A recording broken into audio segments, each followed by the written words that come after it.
I was born in Kinshasa, the capital city of the Congo, and I grew up in Kikwit, which is a small town. So it has brick houses, roads and everything, except that there was no running water nor electricity. FS275, 75 watt each. When I was 17, I got really sick, and when we called the doctor, she told me, you have appendicitis, you need to go under surgery right away. Unfortunately, there was no electricity in the general hospital, so for 3 days I was between life and death. Check this and make sure everything. This one is a little bit. After those 3 days where I was really in pain and I was scared, I find my motivation to become an electrical engineer. This is good. If they break, the whole line is broken. There's this connection here. I just realized that in the 21st century, it is unacceptable that people die because of the lack of electricity.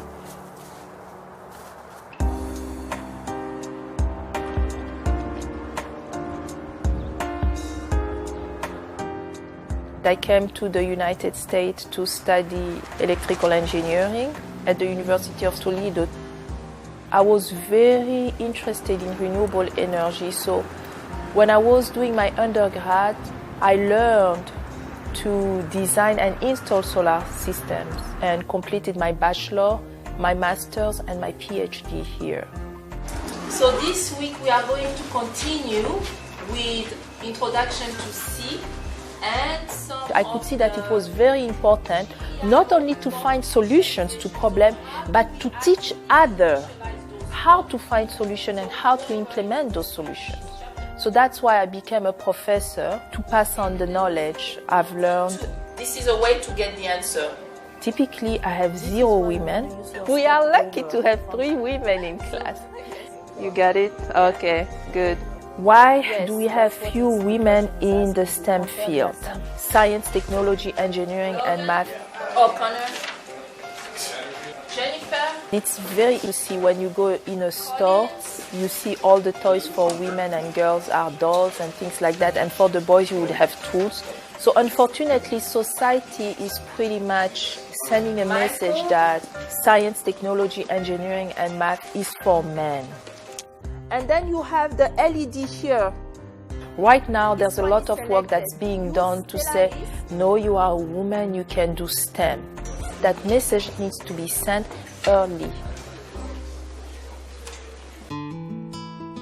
After I got my professional engineer license, I started SMIN Power Group because that was my dream. In 2013, then we opened the office in Kinshasa.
We installed solar system and designed solar system for communities in the Congo.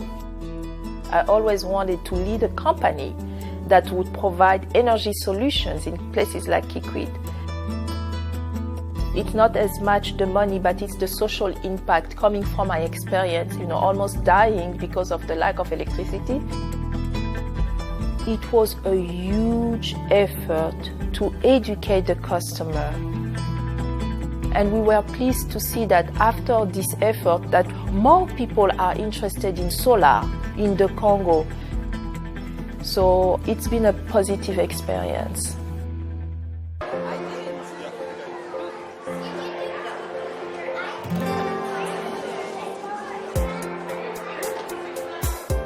The University News Network wrote an article, it was called Women Killing It in Sustainability.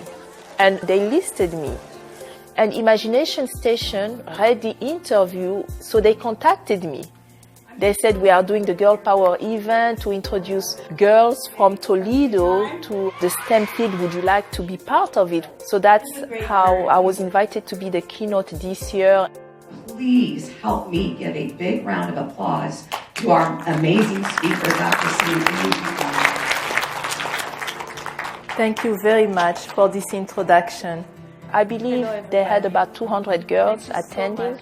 It's always energizing to be around young people full of hope, I just love that positive energy. So that together we can find the solutions to our problem. I was surprised by the level of maturity of some of those girls. I remember one of them asked me if it was difficult to be a mother and to pursue a career in STEM. She must have been 10, and I realized that oftentimes that is a reason that would slow women to go into the STEM field. So I explained to the girl that I basically had my children as I was building my career. If you have a good support system, if you are well organized, you can pursue your dream, have your kids, have your company.